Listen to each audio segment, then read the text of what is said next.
इससे नाराज है। कहा गया है कुर्सी बचाओ के लिए जो है बजट पेश किया गया है ये, और जो है जो नीति आयोग की बैठक होने वाली है इसका ही बहिष्कार कर रहे हैं विपक्ष के राज्य मंत्री। इस पर क्या कहना है आपको?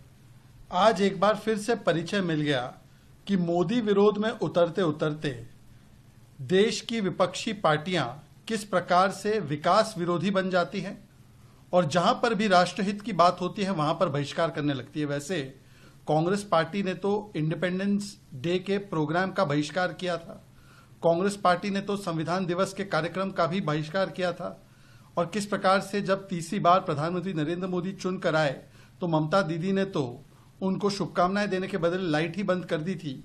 ये बात भी सामने निकल कर आई है। तो जो भी काम राष्ट्रहित में होता है उसका बहिष्कार करने लगते हैं इंडिया अलायंस की पार्टियां।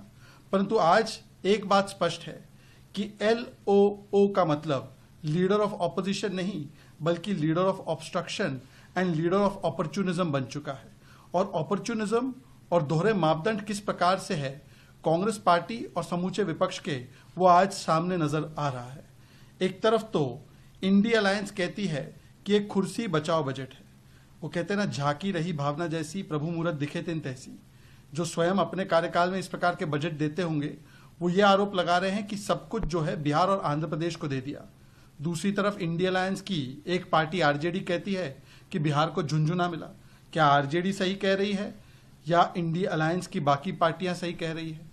इंडिया अलायंस के नेता कह रहे हैं हम नीति आयोग का बहिष्कार करेंगे। क्या आरजेडी इसके साथ होगी? क्या आरजेडी इसके खिलाफ है कि आज बिहार को उसके अधिकार का पैसा मिला है?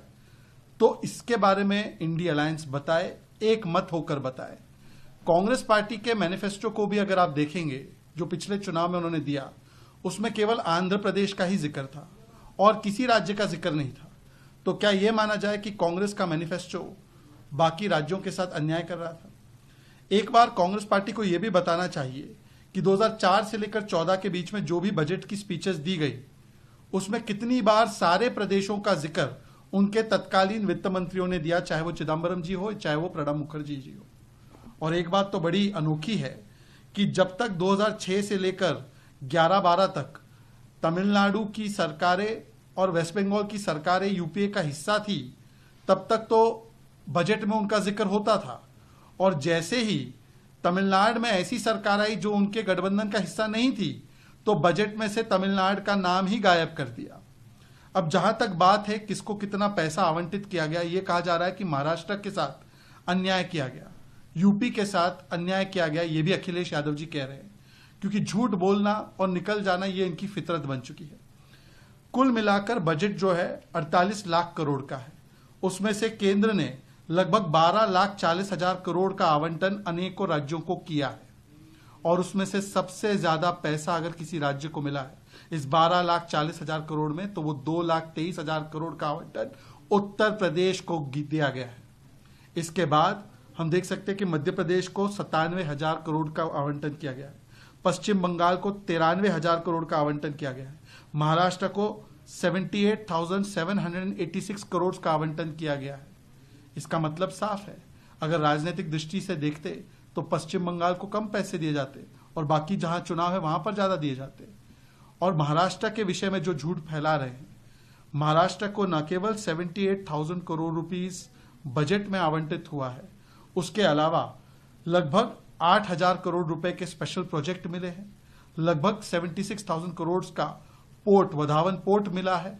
और इसके अलावा भी आप देख सकते हैं कि 2004 से 14 के बीच में महाराष्ट्र को रेलवे के लिए केवल 1100 करोड़ मिलते थे, आज महाराष्ट्र को 2024 में केवल रेलवे के लिए 15,000 करोड़ से ज्यादा मिला है।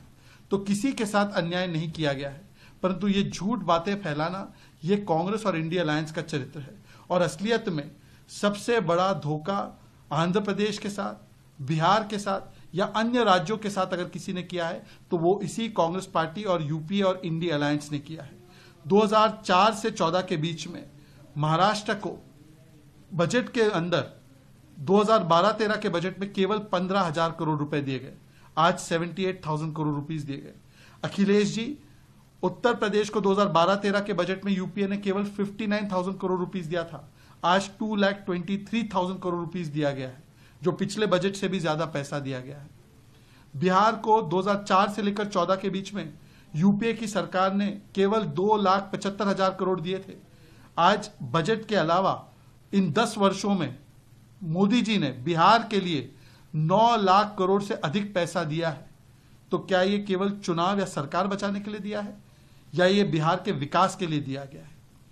आज तमिलनाडु जो बात करता है तो तमिलनाडु को मात्र 8,000 करोड़ के स्पेशल प्रोजेक्ट्स दिए थे यूपीए की सरकार ने, परंतु केंद्र की सरकार ने 1 लाख करोड़ से अधिक के स्पेशल प्रोजेक्ट्स दिए। तमिलनाडु को कुल बजट या पैसा जो आवंटित किया गया, जो यूपीए के जमाने में केवल 1,60,000 करोड़ था, वो 5 लाख करोड़ से अधिक था। कर्नाटका में भी इसी प्रकार से 2004 से 14 की तुलना में 14 से 24 में 3.5 टाइम ज्यादा पैसा दिया गया।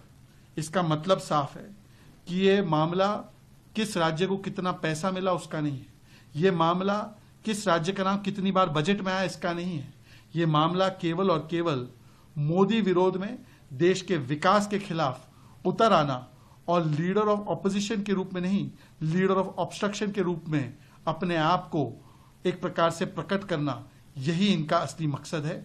और आज आंध्र प्रदेश, बिहार और महाराष्ट्र, उत्तर प्रदेश की जनता से विपक्षी दलों को माफी मांगनी चाहिए कि उन्होंने फिर से एक बार झूठ फैलाया और उनके प्रति जिस प्रकार से एक नकारात्मक रवैया अपनाया। न्यूज नेशन अब व्हाट्सएप पर खबरों के ताजा अपडेट के लिए न्यूज नेशन के इस QR कोड को स्कैन करें।